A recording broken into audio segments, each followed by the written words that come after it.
Éclairage sur un sujet de l'actualité économique. Taux de change à l'indicatif à l'interbancaire et au parallèle. Cours des principaux minerais de la RDC. Indice des prix à la consommation. C'est dans Jeudi Économie, chaque jeudi à 14 h après les infos. Et sa rediffusion jeudi 20 h. Jeudi Économie, émission présentée par Eric Ambago. Bonjour chers auditeurs, bienvenue dans votre magazine hebdomadaire Jeudi Économie. Vous connaissez les rubriques, taux de change à l'indicatif à l'interbancaire et au parallèle. Vous aurez le cours des principales matières d'exportation du pays, le panel de la ménagère, un invité pour commenter un sujet de l'actualité économique. Je vous rappelle que cette émission se déroule en dehors de nos studios. Nous allons à présent commencer par le taux de change. Béro Matanda, bonjour. Bonjour Eric Ambago. Quelle est la parité aujourd'hui franc-congolais principal de devises étrangères? La parité franc-congolais principal de devises étrangères à l'indicatif se présente de la manière suivante. $1 américain vaut 2852,7511 francs congolais. 1 euro équivaut à 2988,7858 francs congolais. 1 franc CFA égale à 4,5564 francs congolais. Et 1 rand sud-africain vaut 155,3017 francs congolais. Et au marché parallèle, $1 américain équivaut à 2865 francs congolais. 1 euro équivaut à 2873 francs congolais. Et 1 franc CFA vaut 4,2 francs congolais. Et quel est le cours des principales matières d'exportation du pays? Voici le cours des matières premières. La tonne du cuivre a connu encore une hausse sérique. Elle coûte 9532,10 $ américains contre 9401,15 $ américains la semaine dernière. Le coût de la tonne du cobalt a enregistré une légère hausse. Il coûte 22 100 $ américains contre 21 422 $ américains il y a une semaine. L'once d'or est vendue à partir de 2912,76 $ américains contre 2925,38 $ américains il y a une semaine. Le baril du pétrole revient à 68,58 $ américains contre 72,04 $ américains la semaine passée. Et enfin, une tonne de cacao est vendue à partir de 8 675 $ américains contre 10 301 $ américains la semaine dernière. Merci Béro Matanda, on vous retrouve avant la fin de l'émission pour le panier de la ménagère. Le président Félix Tshisekedi a promulgué dimanche 22 décembre 2024 la loi des finances 2025 chiffrée à 51 553 000 milliards de francs congolais, au moins 17 milliards de dollars américains. Ce budget est entré en exécution à partir du 1er janvier 2025 et connaît une augmentation de 25,8% par rapport à celui de 2024. Avec la guerre que connaît actuellement le pays, est-ce que ce budget sera impacté négativement? Jeudi Économie reçoit pour vous un sénateur. Il est économiste, il est ancien gouverneur de la province du Maniema, honorable Afani Trissa, bonjour. Bonjour. Le budget 2025 est évalué à au moins 17 milliards de dollars américains. Le Parlement avait-il tenu compte de la situation de guerre que traverse le pays? Merci beaucoup, messieurs les journalistes. Bonjour à tous les auditeurs et auditrices de la radio Top Congo FM. Cette guerre n'a pas commencé en 2025, c'est une guerre qui a commencé, ça fait presque 3 ans. Donc tous les paramètres liés à cette guerre ont été retenus par rapport à l'élaboration de ce budget 2025. Et le Parlement a également travaillé en fonction de la situation de la guerre que nous connaissons. Et effectivement, lorsqu'on élabore un budget, on tient compte de plusieurs paramètres. En élaborant le budget, il y a ce qu'on appelle les risques du budget. Les risques, ce sont des événements éventuels qui peuvent survenir lors de l'exécution de ces budgets-là. Et ces risques-là sont à tenir compte lors de l'élaboration et de l'exécution du budget. Parmi les risques que je peux citer, il y a risque macroéconomique, il y a risque lié à la dette publique, il y a autant de risques. Alors, est-ce qu'il y a des lignes budgétaires qui sont prévues pour faire face à la guerre? Oui, effectivement, lorsqu'on élabore un budget, le budget, c'est l'assemblage des différents budgets selon les ministères. Chaque ministère prépare un budget qui envoie au niveau du ministère des Budgets et des Finances pour le rassemblage. Je pense que le ministère de la Défense avait préparé un budget très conséquent et que ce budget a été pris en compte par les législateurs. C'est pourquoi, connaissant que notre pays traverse une situation d'insécurité, une situation de guerre, nous avons préparé un budget conséquent pour faire face à cette guerre qui se vit à l'est du pays. Est-ce que l'Assemblée ou le Parlement a amélioré ou augmenté cette ligne budgétaire par rapport à ce que le gouvernement lui avait apporté? Effectivement, parce que comme vous le savez, il y a la rhétorique qui circule un peu partout, non, les militaires ne sont pas pris en charge, le budget de la défense est un peu minime. Non, si je me rappelle bien, lors de l'étude au niveau de l'ECOFIN du budget passé de l'année 2024, je pense que le secteur de la défense nationale, à lui seul, consomme plus de 10% du budget 2024. Et si vous faites le calcul, c'est plus de 1 milliard de dollars qui a été consacré à la défense nationale. Et cette fois-ci, si vous prenez les 15% qu'on avait pris à compte pour la prise en charge de la défense nationale, donc nous sommes au-delà de 1 milliard 500 millions de dollars américains pour faire face à la guerre qui se vit à l'est du pays. Est-ce que le Parlement a le pouvoir, la possibilité de contrôler la gestion de ces fonds alloués à la défense nationale? Et effectivement, parce que bon, c'est ça notre rôle. Le rôle du Parlement, c'est de contrôler la gestion financière des différents ministères. Et donc, nous avons cette possibilité à travers la commission défense, à travers la commission ECOFIN, on peut interpeller le ministre de la Défense pour essayer un peu de voir clair comment le budget de la défense est exécuté. Donc, c'est un travail de routine au niveau du Parlement. Mais il y a eu des plaintes, comme vous l'avez suivi au sein de la population, l'armée n'était pas suffisamment prise en charge, etc. Est-ce que c'est une occasion pour vous, parlementaires, à la rentrée, de convoquer ceux qui gèrent le secteur de la défense, de la sécurité?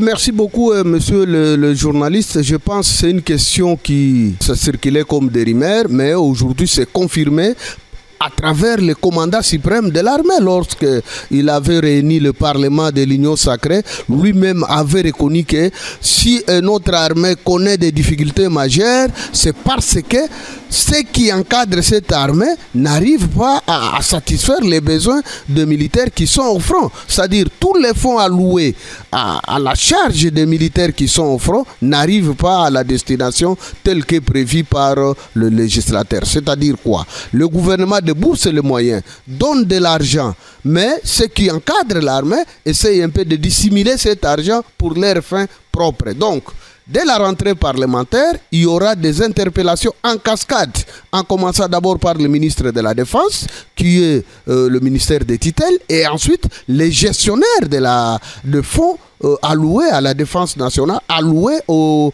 militaires qui sont au front. Ça, c'est un impératif pour essayer un peu d'accompagner les chefs de l'État selon la vision telle qu'il avait dit qu'il doit refondre l'armée, il doit réorganiser l'armée. C'est à travers la gestion saine et équitable des fonds alloués. Ça sera une séance à huis clos, naturellement. Et effectivement, parce que c'est le secret défense. Avec l'intensification de la guerre, on l'a vu avec l'occupation de Goma, l'occupation de Bukavu.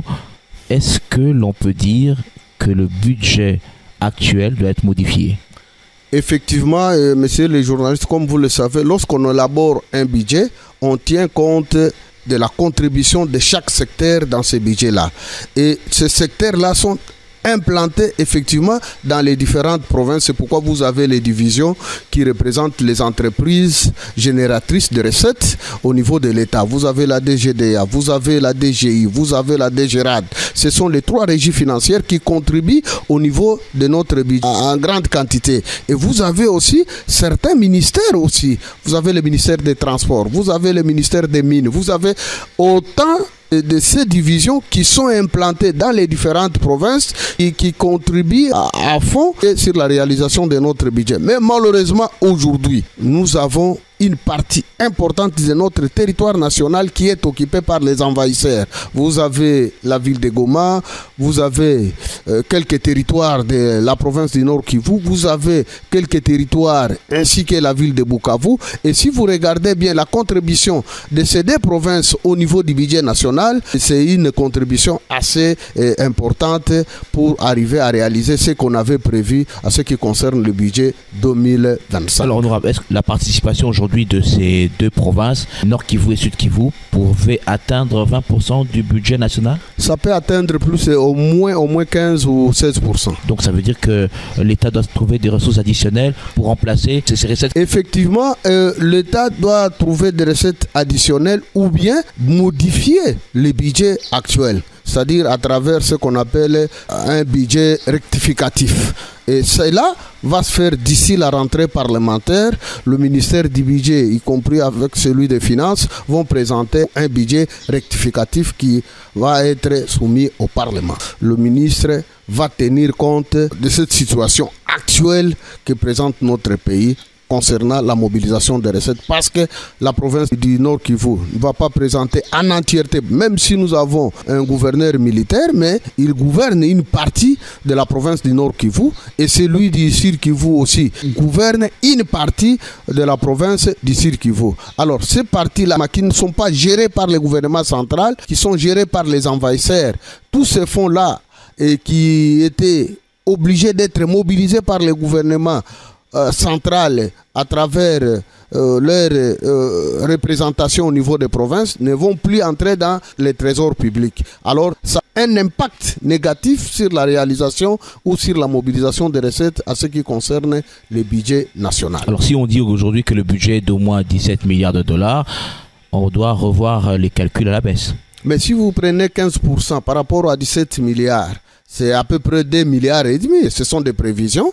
Mais si on devrait réaliser 17 milliards, si on fait la sommation moins la contribution du Nord Kivu et du Sud Kivu, on peut atteindre soit 14 ou 15 milliards de dollars. Alors, ce gap-là doit être récompensé d'une autre manière en présentant un budget rectificatif 2025. Mais honorable, on peut également trouver des ressources additionnelles pour essayer de combler le gap qui est enregistré aujourd'hui. Mais les ressources, dire que additionnelles, bon, je ne sais pas par quel mécanisme on peut trouver ces ressources additionnelles. Si on lutte véritablement contre la corruption, la lutte contre le coulage des recettes, on peut faire des économies. Ça fait entrer dans le cadre de la bonne gouvernance, c'est-à-dire diminuer certaines dépenses qui étaient contraignantes liées à ces budgets-là, soit certaines réalisations qui devraient être faites au niveau des deux provinces, parce qu'il y a certaines dépenses qu'on devrait faire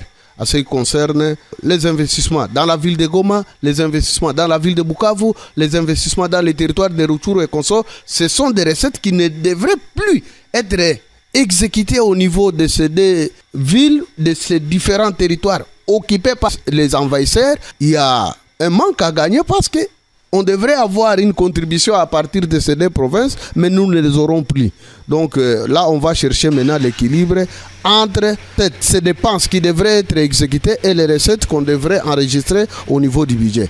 Honorable, si on suppose que la ligne budgétaire destinée à la défense nationale est de un peu plus de 1 milliard de dollars, même s'il y a rectificatif, on va garder cette ligne budgétaire, on va peut-être ponctionner dans d'autres secteurs de la vie nationale. Effectivement, c'est comme ça que le budget fonctionne. Comme vous le savez, messieurs les journalistes, je venais de le dire tantôt que le budget 2025 va connaître une certaine réduction par rapport à la contribution de ces deux provinces-là. Mais il y a moyen d'avoir des recettes additionnelles compte tenu de certains postes qui ne peuvent pas être fonctionnels au niveau de ces deux provinces. Par exemple, prestations, fonctionnement. On ne va plus envoyer l'argent de fonctionnement dans les territoires qui sont déjà occupés. Ça, c'est un exemple. Vous prenez les transferts et investissements. On ne va plus investir dans les territoires qui sont déjà occupés. Par exemple, la construction, la réfection, la réhabilitation, addiction des ouvrages et d'édifices, acquisition immobilière. Nous n'allons plus le faire dans les territoires qui sont déjà occupés. Cet argent-là, qui devrait être utilisé à temps utile et réel dans ces territoires ne devraient plus être exécutées. Ce sont les dépenses additionnelles qu'on devrait garder s'il y a nécessité de mener la guerre pour récupérer les territoires à travers le budget rectificatif qui doit nous être présenté au niveau du Parlement d'ici la rentrée parlementaire du mois de mars. Et je pense que c'est cet argent-là que le ministre du Budget doit s'en servir pour gonfler les dépenses de la défense afin de permettre à l'État de récupérer le territoire occupé par les envahisseurs. Donc plusieurs secteurs seront sacrifiés. Et effectivement, parce que nous ne sommes plus dans un état normal. Nous sommes dans un état anormal. Or, pour le fonctionnement de l'État, dans un état anormal, il y a des mesures anormales qui doivent être aussi prises pour faire avancer les choses.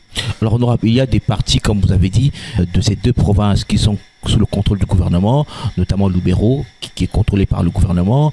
Certains territoires du Sud Kivu, Mwenga et autres qui sont contrôlés par le gouvernement.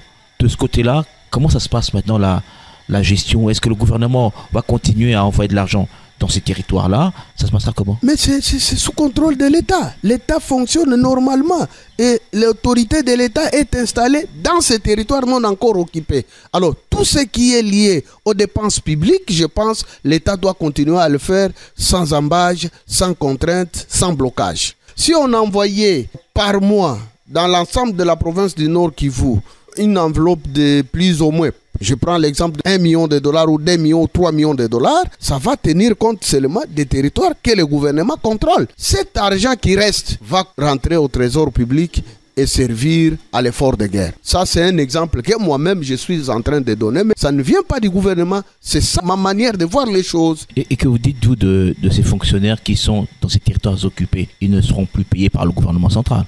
Non, ça c'est une dette publique, on ne va pas toucher à cet argent. Ces fonctionnaires ne doivent pas être punis parce que ça ne vient pas de leur propre volonté. C'est une surprise pour eux. Ils sont occupés par les envahisseurs, mais attention, on ne va pas envoyer cet argent maintenant là parce que j'ai lu la mesure de notre gouvernement. Parce que quand on mène une guerre, il faut aussi savoir tous les paramètres pour accompagner cette guerre-là. Par exemple, il y a une guerre diplomatique. C'est ce que notre ministre des Affaires étrangères vient de mener et nous venons de gagner. Il y a la guerre économique. Je peux donner l'exemple. Aujourd'hui, nous avons des banques commerciales qui sont implantées au niveau de Goma, au niveau de Bukavu et consorts. Et la banque centrale doit tenir rigueur de ne pas permettre à ces banques commerciales d'ouvrir les portes. Donc ces banques doivent fermer, les banques commerciales. Il faut tout fermer et ne rien ravitailler. Ça sera une guerre économique pour ces gens-là. Mais ça va beaucoup contribuer. Parce qu'ils vont payer leurs militaires avec quel argent? Ils auront l'argent où? Ils vont payer leurs fonctionnaires à travers quel argent?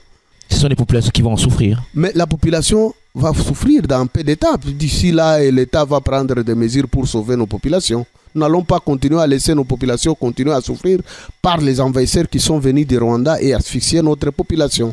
Alors, honorable, est-ce qu'il faut absolument réduire le train de vie des institutions où on peut trouver des recettes additionnelles pour allouer au secteur de la défense? Le budget 2025 tel que voté et promulgué par les chefs de l'État, on a essayé un peu de résoudre ces problèmes-là. Parce que les gens parlent beaucoup. Ils croient que non, les députés touchent beaucoup, les sénateurs touchent beaucoup. Même si on alloue à ces deux institutions, Assemblée nationale, Sénat, une enveloppe de $100 millions par an et qu'on réduit ce train de vie même à 50%, on peut récupérer ce n'est que 50 millions. Et ces 50 millions-là, acheter tout simplement de chars de combat et consorts, ça ne va pas suffire. Ça, c'est l'enveloppe annuelle. Cet argent alloué à la défense, si réellement ceux qui gèrent notre armée étaient sincères avec le peuple congolais, c'est très significatif. $1 milliard par an. Mais vous avez les deux institutions, c'est 100 millions. Mais vous avez le secteur de l'armée, c'est 1 milliard. C'est combien de fois les deux institutions? C'est 10 fois. Si on tenait compte de ce que l'État donne dans le secteur de la défense, je vous dis honnêtement, un militaire devrait aller même au-delà de $300 par mois. Nous avons le budget avec moi ici. Je l'ai dit parce que je suis sénateur. On a lu dans le budget, il y a une ligne importante destinée à l'armée. Alors, s'il y a eu quelques défaillances, donc il y a eu, on va dire qu'il y a eu défaillance, dans le contrôle. Défaillance de gestion et de contrôle aussi. Ça, c'est dos à dos.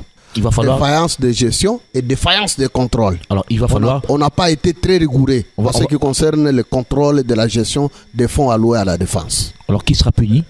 Bon, vous, parlementaires et les exécutants. Nous sommes tous responsables dans les cas d'espèces, mais cette fois-ci, nous allons corriger les erreurs du passé. Nous sommes dans l'obligation de suivre à la lettre tout ce qui se passe au niveau de la défense nationale pour sauver les vies humaines de nos compatriotes de l'Est. En cherchant les recettes additionnelles pour booster le secteur de la défense, est-ce qu'on ne peut pas toucher au niveau de la réserve d'échange?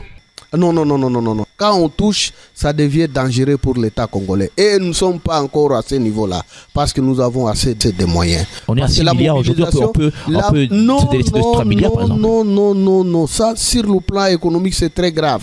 N'entrons pas dans ce genre de pratiques. Le plus important, c'est quoi? La mobilisation des recettes est efficace dans notre pays.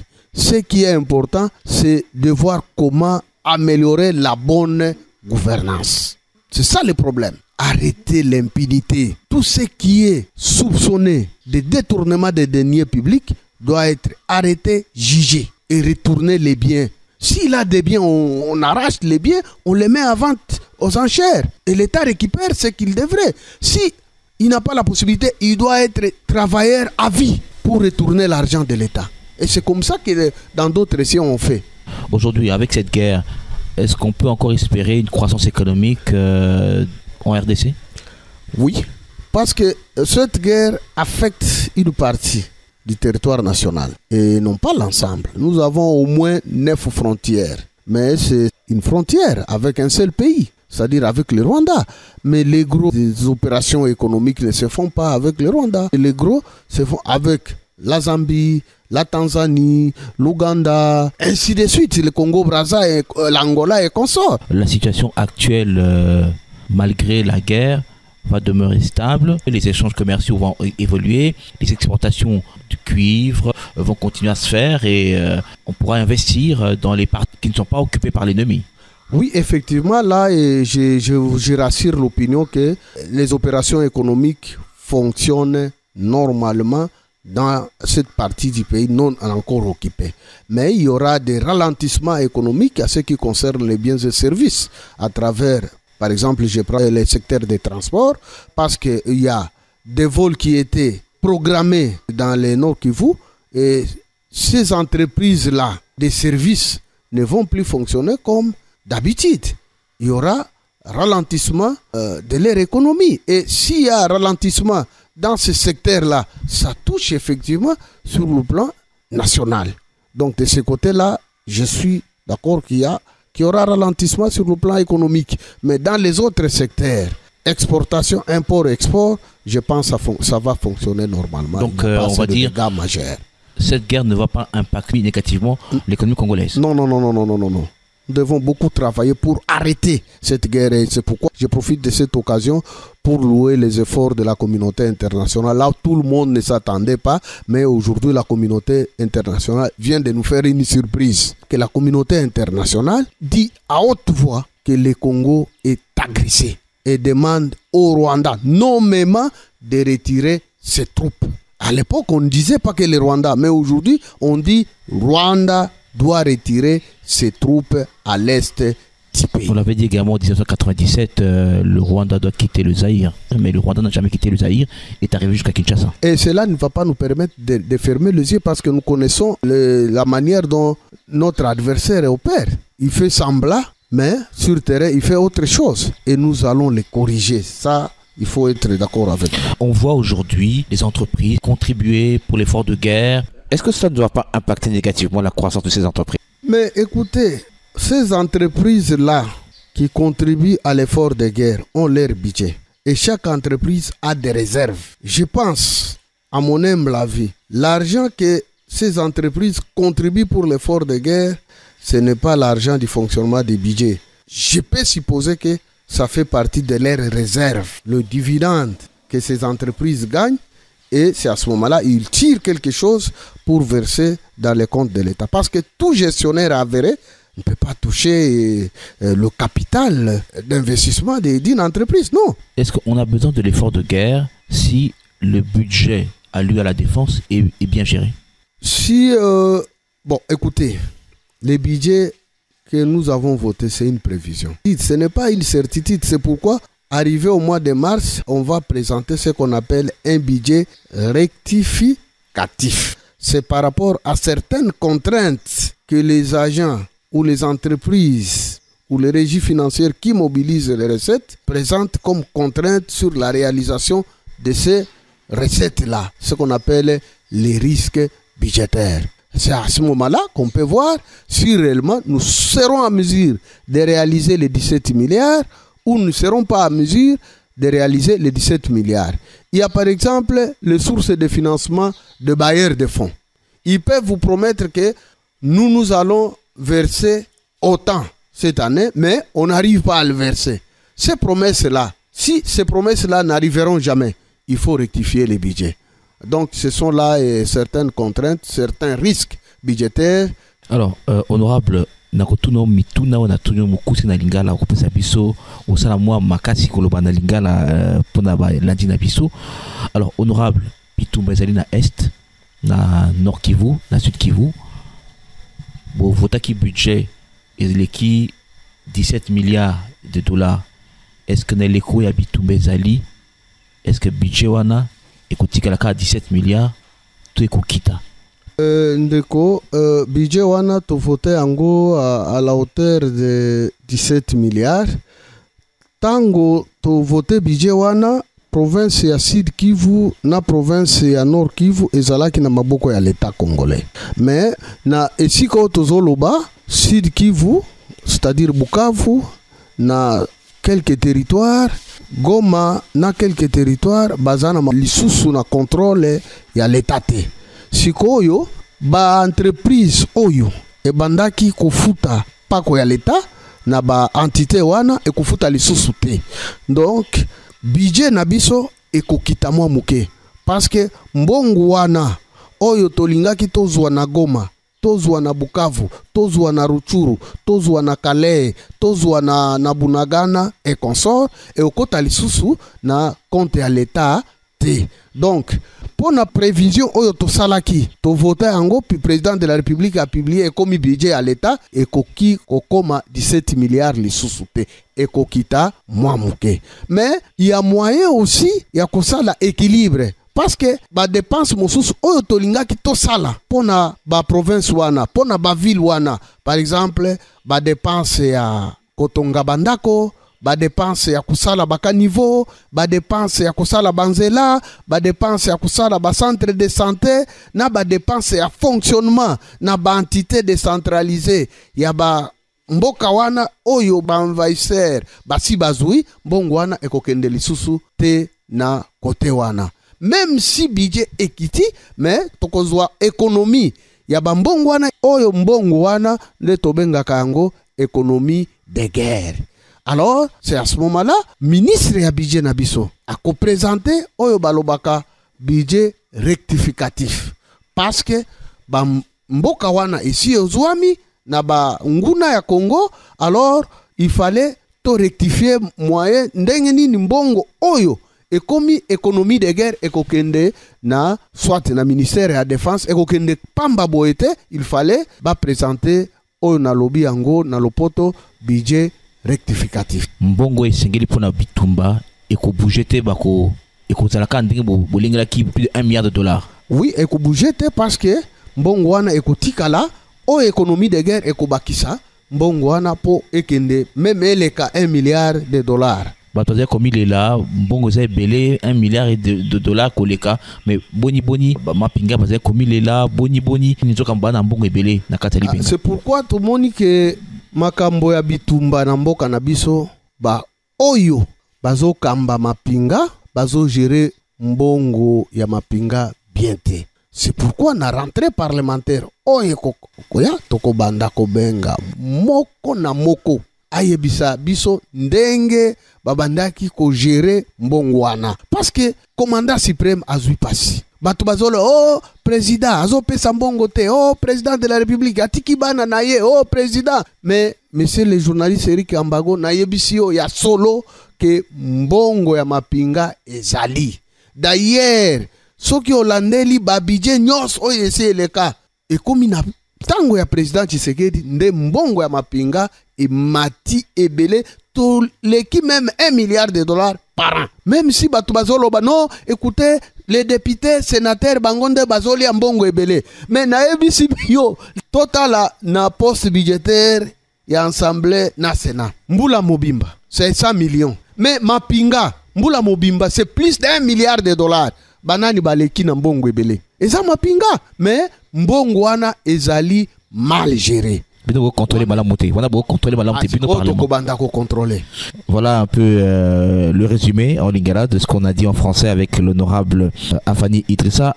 Honorable, avec vous, nous allons suivre le panier de la ménagère avec Béro Matanda. Cette semaine, les denrées alimentaires de première nécessité sont vendues de la manière suivante. Une mesurette ou écolo de la semoule coûte 2500 voire 3500 francs congolais, c'est selon la qualité de la semoule. Le sac de 25 kg varie entre 56 et 66 000 francs congolais, c'est selon la marque. Un sac de cossette de manioc varie entre 150 et 300 000 francs congolais. Le prix dépend de la qualité des maniocs. Un seau de cossette de manioc coûte 22 000 francs, voire 25 000 francs congolais, c'est comme la semaine passée. Un sac de riz de 25 kg coûte 78 000 francs. La mesurette ou copo est vendue à 2 000 francs, comme la semaine passée. Une mesurette ou copo des haricots dénommée Bilbil coûte 5 000 francs. Les délavés coûtent 4 500 francs congolais. La mesurette ou copo des haricots dénommée Loufou coûte 4 300 francs congolais. Les milaïs sont à 3 800 francs congolais, la mesurette ou copo. Un sachet de sucre de 5 kg varie entre 18 et 20 000 francs. La mesurette ou copo coûte 2 000 francs congolais. Une mesurette ou écolo de la farine de froment coûte 5 000 francs. Il y a une légère augmentation. Elle coûtait 3 500 voire 4 500 francs congolais. Un bidon d'huile végétale de 25 litres coûte 139 000 francs congolais. Celui de 5 litres coûte 33 voire 34 000 francs congolais. Un bidon de 3 litres coûte 18 000 francs. Une bouteille de 30 centilitres coûte 2 500 francs congolais. Un bidon d'huile de palme de 5 litres coûte 23 000 francs. Il était à 18 voire 20 000 francs. Les vivres frais ont gardé les prix de la semaine passée. Un poulet communément appelé poulet nu coûte 12 000 francs congolais. Un kilo de cuisse de poulet est à 7 500 francs. Celui des gésiers coûte 8 500 francs congolais. Celui de la viande de bœuf coûte 20 voire 22 000 francs congolais. Un carton de poisson salé coûte 184 000 francs congolais. Le kilo coûte 22 000 francs congolais. Une botte de feuilles de manioc coûte 5 000 francs. Celle d'oseille coûte 500 francs voire 1 000 francs. Un tas de bananes plantains coûte 3 000, 5 000 voire 10 000 francs congolais. Un oignon coûte 300, 500 voire 1 000 francs congolais. Une tomate fruit coûte 500 francs, la tomate la moins chère. Une chikwang bateki est vendue à 1 000, 1 500 voire 2 000 francs congolais. Les fruits sont vendus comme suit. Un tas de mangoustons coûte 2 000, 3 000 voire 5 000 francs congolais. Un tas de safou coûte 1 000, 2 000, 3 000 ou 5 000 francs congolais. Un tas de bananes coûte 2 000, 3 000, 5 000 ou 10 000 francs congolais. Un pain coûte 500 francs ou plus. Merci, Béro Matanda. On vous retrouve la semaine prochaine avec vos différentes rubriques. Alors, honorable Afani Idrissa, quelques questions avant de nous séparer. Les évêques catholiques et les pasteurs de l'ECC consultent pour un dialogue en vue d'un pacte social. Comment vous appréciez la démarche de ces pères spirituels? Merci beaucoup, messieurs les journalistes. Je suis un peu réservé à cette question, mais pour besoin, parce que je suis patriote, je dois parler. Je pense l'Église catholique et ECC, nos amis là ont commencé à émettre des réserves à notre régime, même avant les élections. Le président Tshisekedi a gagné les élections en 2018. C'est l'Église catholique et ECC qui avait émis des réserves. Nous allons aux élections de 2023. Toujours les deux églises. Ni était l'implication des églises de réveil, on ne devrait même pas organiser les élections. Il n'y a jamais eu des élections parfaites. Mais je me pose la question.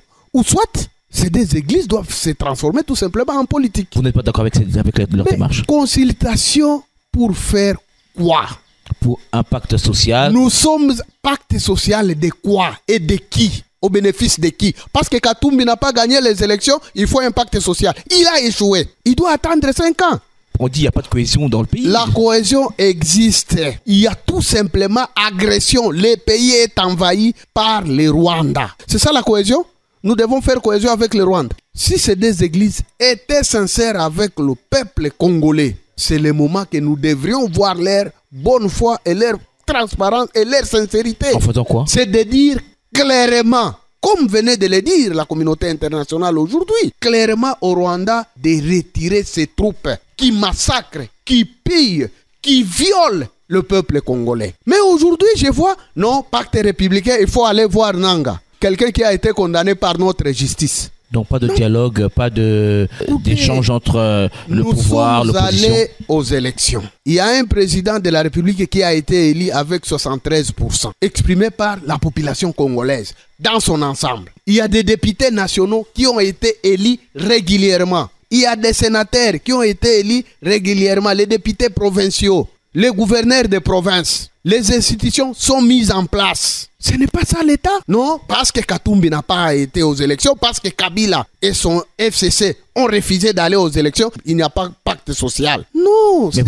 écoutez, le dialogue fait partie de notre ADN. Vous pouvez, non, moi je vais parler avec le président de la République. Vous demandez l'audience, il vous reçoit, ils expriment leurs préoccupations, on prend bonne note. Mais il faudrait remettre en cause tout ce qui existe. Ça, c'est se moquer de ces peuples-là qui s'étaient exprimés aux élections de 2023. Alors, et pourquoi le président parle de gouvernement d'union nationale si tout va bien? Mais écoutez, pourquoi il parle de gouvernement d'union nationale? Il y a ceux qui ne voulaient pas. Le problème qui se pose aujourd'hui, c'est un problème de patriotisme qui hausse le ton contre l'agresseur et que le président trouve nécessaire de collaborer avec ses adversaires, même s'ils étaient adversaires à l'époque. Mais aujourd'hui, on parle le même langage. Quoi de plus normal de collaborer et de travailler ensemble pour mettre hors état de nuire ou toutes ces velléités rwandaises? Nous avons quelqu'un qui contestait chaque jour le président Tshisekedi. C'est Martin Fayulu. Lorsqu'il y a question de patriotisme, Fayulu se tient debout. Fayulu n'est pas congolais. Mouzito n'est pas congolais. Donc, eux peuvent participer au gouvernement d'union nationale. Mais s'ils trouvent nécessaire de collaborer avec le président Tshisekedi, ne fût-ce que pour mettre fin à cette guerre de l'Est. C'est pourquoi le président a dit, je suis très ouvert même de composer un gouvernement d'union nationale. Pas avec Joseph Kabila, pas avec Moïse Katumbi. Bon, vous voulez que j'en arrive? L'histoire de Joseph Kabila, ex-président de la République, sénateur à vie, qui est appelé à la retenue aux réserves parce que il est fonctionnaire de l'État, mais pensionné. Si tu regardes bien la loi portant statut des anciens chefs de l'État, promulguée en 2018, à son article 5, alinéa 3, appelle M. Joseph Kabila à la loyauté, à la discrétion et à l'amour des institutions légalement établies en République démocratique du Congo. Lui n'est pas opposant comme Katumbi. Lui, il est dans les institutions. Mais il est sénateur.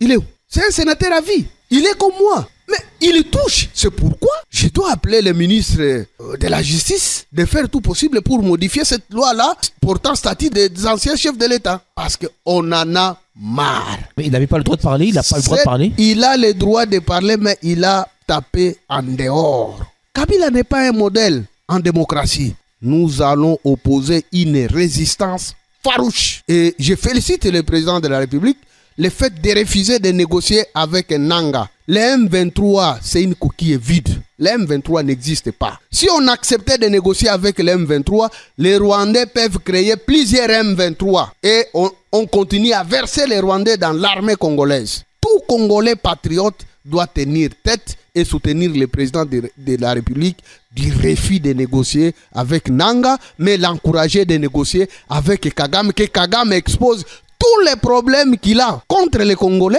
et nous allons les résoudre une fois pour toutes. Si c'est de payer la dette que Laurent Désiré Kabila avait pris pour chasser les patriotes Mobutu, nous sommes prêts de payer cette facture, mais pourvu qu'il nous laisse en paix. Le chef de l'État parlait de la restructuration de l'Union sacrée. C'est une coquille vide aujourd'hui, l'Union sacrée? Non. Au sein de l'Union sacrée, il y a une certaine paralysie. C'est comme si l'affaire du Congolais, c'est une affaire privée du président Tshisekedi. Tout le monde devrait mobiliser d'abord pour mettre hors état de nuire, pour honorer les pays. Parce que vous êtes politicien, vous voulez régler des comptes au président Tshisekedi, c'est le moment maintenant de soutenir ce qui arrive et pourtant vous bénéficiez des avantages de l'État. Non, il faut réajuster les tirs. Ça veut dire quoi? Créer une nouvelle plateforme ou chasser ceux qui dirigeaient l'Union sacrée? Non, on ne va pas chasser. Il n'y a pas de règlement des comptes. Le président s'est déjà prononcé. Honorable, vous êtes cadre de l'UDPS. À quand la fin de la crise à l'UDPS? Mais est-ce qu'il y a encore crise à l'UDPS? Il y a quelques brebis galaises seulement qui ne veulent pas comprendre. C'est d'ailleurs les Rwandais et les Congolais qui sont avec nous qui ont commencé à affaiblir notre parti. Le Rwanda dans l'UDPS? Mais écoutez, c'est un complot monté, exécuté par les Rwandais contre l'UDPS, contre le président de la République et contre la République démocratique du Congo. Donc Deo Bizubu et les autres sont avec le Rwanda? Ils ne savaient pas. Mais aujourd'hui, ils commencent maintenant à se rendre compte qu'il y avait une manipulation. Je vous rassure, il y a ceux ils ont compris que nous n'allons plus continuer dans ce schéma parce que nous avons été piégés. Et les autres? Mais 2, 3, 4 personnes ne vont pas assez de choses. Alors, honorable, vous êtes, on va terminer, vous êtes président du groupe parlementaire UDPS au Sénat. On sait que vous aviez été proposé par l'UDPS pour le perchoir. Le chef de l'État, votre autorité de réforme, vous avez demandé de vous retirer, vous l'avez fait. Est-ce que vous regrettez? Je ne regrette rien parce que je suis membre de l'UDPS. C'est ça ma conviction politique. Et chez nous, à l'UDPS, c'est la discipline, c'est la loyauté. Comme disciple d'Étienne Tshisekedi, je ne devrais que m'incliner devant la décision de la haute hiérarchie de référence de notre parti. Je rappelle votre invité, c'était le sénateur Afani Idrissa, ancien gouverneur du Maniema, président du groupe parlementaire UDPS au Sénat. Honorable Afani Idrissa, merci d'avoir répondu aux questions de Jeudi Économie. C'est moi qui vous remercie davantage. Merci à Miguel Ménel, le réalisateur. Merci à vous, chers auditeurs. Vous pouvez suivre cette émission sur notre page Facebook, Jeudi Économie avec Eric Combago. À très bientôt.